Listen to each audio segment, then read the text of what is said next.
Hi, my friends. Happy Valentine's Day. I'm sad that I don't get to be with you guys tonight, and I will miss seeing you. But today, as most of you guys know, is my girls' birthdays, and so we couldn't do a party, thanks COVID. But instead, we took a family trip up to go snow tubing in West Virginia, where some of you guys went with me a few weeks ago to go skiing. So that's what we're doing. But you're going to have an awesome time tonight with your other leaders and just hanging out together. I wore my loved shirt today, though, because I want to remind you guys on this Valentine's Day that you are loved. I know half of you, most of you don't have boyfriends, girlfriends, any of that romantic junk that everybody looks forward to on Valentine's Day, but I'm here to tell you that that doesn't matter. That doesn't mean anything. You are loved so much more than you could ever imagine by God. You're loved so much more than you could ever imagine by me and by your leaders here and by your families and your friends. And you guys have such a grand purpose that God has given for you. And you just have so much love that I hope one day you will begin to understand from so many other people and so many other places. So never forget that.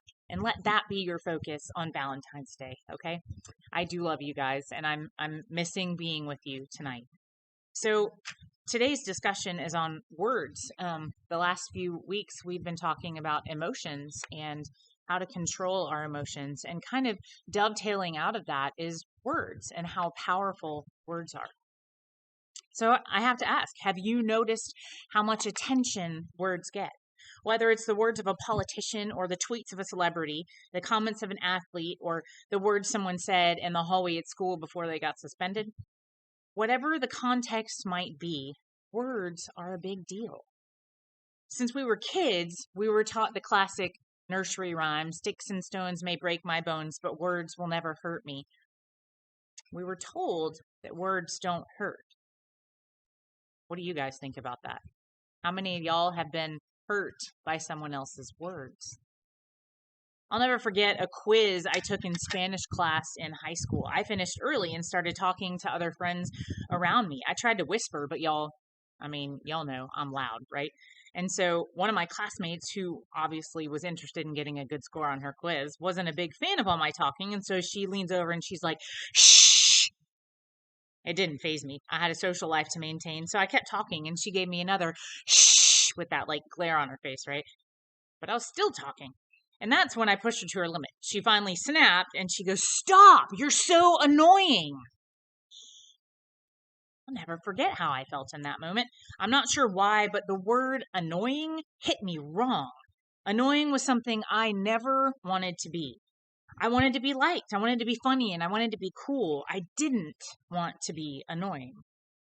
Maybe I had been labeled annoying when I was younger, as most people are. For some reason, though, that moment brought up all kinds of feelings inside of me, and I realized that the word annoying had some weird power in my life, and it hurt bad. In fact, as silly as it is, that moment stuck with me for a really long time. I couldn't shake the word annoying from my identity. How can a single word stick with a person for so long? The truth is, we've all had an experience where words have hurt us. There's no way around it. We could all tell a story of a time when words were said, maybe in a joking way, maybe in an argument, and they stuck with us. And it shaped the way we see and think about ourselves. It may be true that words can't physically harm you, right? But the emotional hurt that they cause can be just as bad. Last week in small group talk, we talked about how words, or people even, just people in general, can cause more emotional pain than any physical thing you could ever go through. Most of the time, that comes from words, right? But isn't it true that there's more going on than just the actual words that are being spoken? There's body language, there's tone, there's the dig behind the words, there's an intent to hurt or cut down. It's never just about the words. We say things that cut other people down in hopes of getting a few laughs. We crack sexual jokes or make degrading comments about someone because it helps us fit in with a certain group of people. We gossip and hurt others so that we can be the one to break the news. And most of us have people we look up to who have used derogatory or hurtful speech, so we think it gives us permission to do the same thing. But in the process, we discover that our words actually shape the way we think and feel about other people. Y'all get this. Words are powerful. We've experienced it in our personal lives, and we've also seen it in the world around us. Words have hurt a lot of feelings. Words have ruined reputations. Words have destroyed opportunities. Words have ended relationships in devastating ways. Words have caused people to actually believe that their lives are worthless. Words have started conflicts among entire countries and caused world wars. Y'all, words have the power to do a lot of damage. Believe it or not, this isn't just something we're dealing with in current times. Sure, technology and media have made our words louder and in some ways even more powerful, but words have always had the ability to cause harm. We're going to look at a passage today from the letter written by James, who, as we talked about a few weeks ago, is the brother of Jesus. And even though all of the books and letters of the Bible make up one large body of work, the more you read them, the more you discover that each book and letter has a different feel. You start to see that each writer's personality shines through, and that is definitely true of the book of James. You read his book and get the feeling that he just kind of tells it like it is. He doesn't really try to sugarcoat anything. He's about as honest and straightforward as you can get. And in the passage we're looking at, he talks honestly about the power of words. He starts by saying this: when we put bits into the mouths of horses to make them obey us, we can turn the whole animal. Or take ships as an example. Although they are so large and driven by strong winds, they are steered by a very small rudder wherever the pilot wants to go. That's from James chapter 3. Everyone's tracking, y'all. James is talking about the power one small thing can have over the larger whole. He continues, likewise, the tongue is a small part of the body. Consider what a great forest is set on fire by a small spark. The tongue also is a fire, a world of evil among the parts of the body. It corrupts the whole body, sets the whole course of one's life on fire, and is itself set on fire by hell. Do you see what I mean? James does not hold back. Honestly, sometimes I think James was my spirit animal, right? Because I tend to kind of say things like they are. But no, honestly, sometimes James could have been a little bit more gentle. But I think he used powerful words with the purpose of getting across the point that words are powerful, right? So James here, though, is not saying that your tongue is evil. James is saying that your tongue is powerful, which means that your words are powerful. Like a rudder to a ship, words steer the direction of our lives. They take us somewhere. And if we're not careful, they'll take us somewhere that we don't want to go. And we get that our words are powerful, but does James give us any good news here? You're like, dang, James. Is there any hope for what we should do about it? No, not really. In verse 8, he literally says that no one can tame the tongue. James is like the guy you don't want to get stuck talking to at a party. He brings the whole mood down. It's like all bad news, right? The good news is, though, that James's letter doesn't stop here. He goes on to talk about wisdom and how it's connected to humility. On the other hand, he says that where you find things like envy, jealousy, and selfishness, you'll find all kinds of other bad stuff. Then he says this: but wisdom that comes from heaven is first of all pure, then peace-loving, considerate, submissive, full of mercy and good fruit, impartial and sincere. Peacemakers who sow in peace reap a harvest of righteousness. James is basically saying here that when we only look out for ourselves, things don't go very well. But when we humble ourselves, look out for others, and go after, seek peace, our lives reflect those things. Think of it this way. When we plant an apple seed, we grow apples, right? It doesn't matter how badly we want oranges, we're going to get apples. Why? Because that's what we planted. In the same way, when it comes to our words, we get what we plant. So think of it this way. When our words are full of selfishness, jealousy, pride, talking down to others, and seeing people as less important than us, not worthy of value or love, we are planting disorder. We are planting unhappiness. And that's what we're going to grow. But if we're interested in a different kind of life, and I hope you are, friends, I hope you are, and we want to grow wisdom, peace, mercy, and kindness, if we're interested in living lives that are full of those things later, then we'd better start planting words that are full of those things now, because we grow what we plant. If we want to use the power of our words for good, it's not going to be about taming the tongue. Why? Because we can't. It has to go deeper than that. Using our words for good comes from seeing others as good, and then from choosing humility and kindness. Choosing to see others as people who are made in God's image and worthy of respect, honor, and value. When we see people this way, we plant kindness and we grow kindness. And it shows up in the words we speak about one another. If we want to grow something different, we have to plant something different. We can't expect to start using our words for good if we're still planting a view of others that is disrespectful and dishonorable.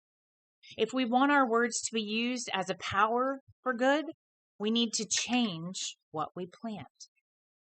We need to plant a view of others that is loving and shows others that we are for them. We must pay attention to the power of our words. So how do we do this? Well, think about the person or groups of people that you're most likely to have harsh words for, whether it's in a joking way or in a hurtful way. Ask yourself, what do I really think about these people? What is it about them that makes me think it's okay for me to talk about them in the way that I do? What can I do to change that and start seeing them in a kind and loving way? Then, real practically, pay attention to your words, friends. Take a look at your last 10 text messages, your DMs, or words that you've said out loud. Ask yourself, was what I said helpful or was it hurtful? Did I plant words that would help me grow into the person that I want to be, the good human that we talk about, the good soul work? If not, what could I have said that would grow kindness and honor instead?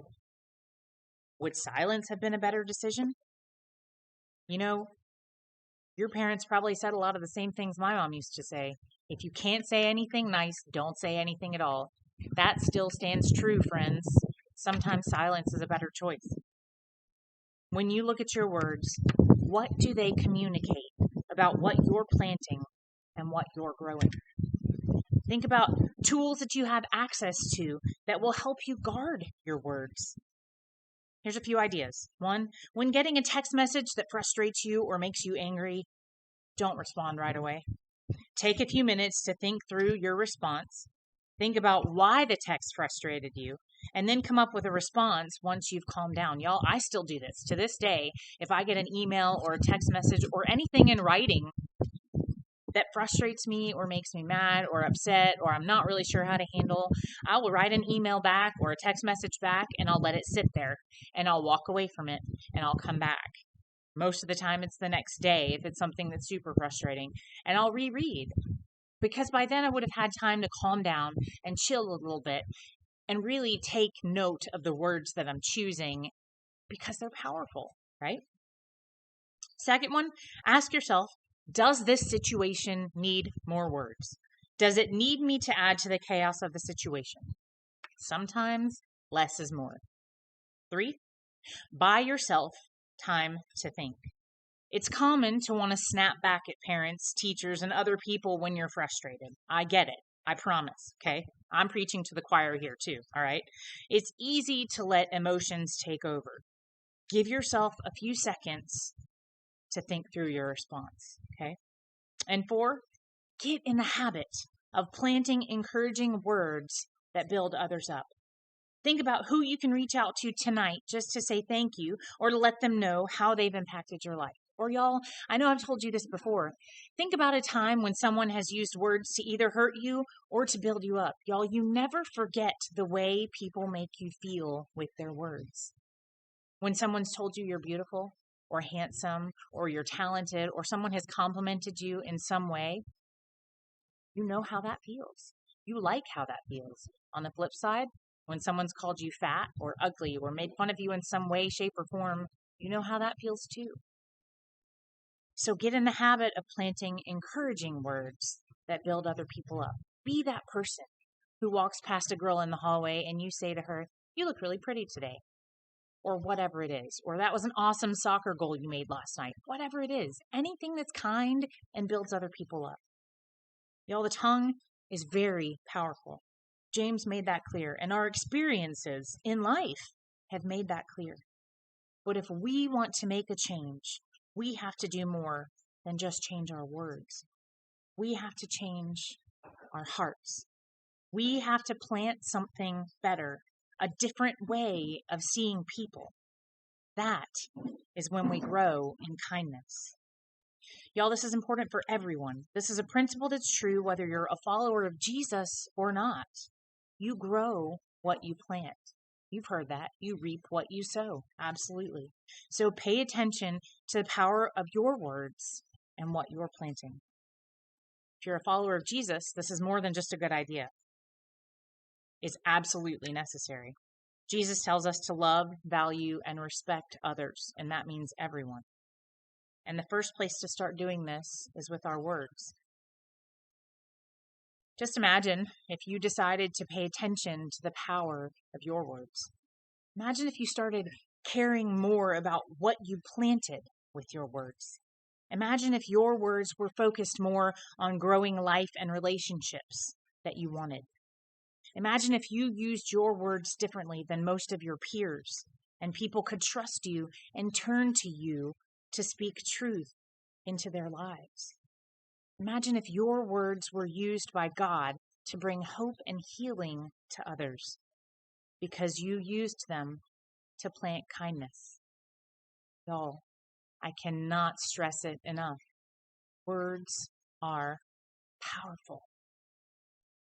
Let's be people who put that power in its proper place by using them the way God says is best. I love you all. I look forward to seeing you next week. Y'all go on to small groups and have a good time. Bye.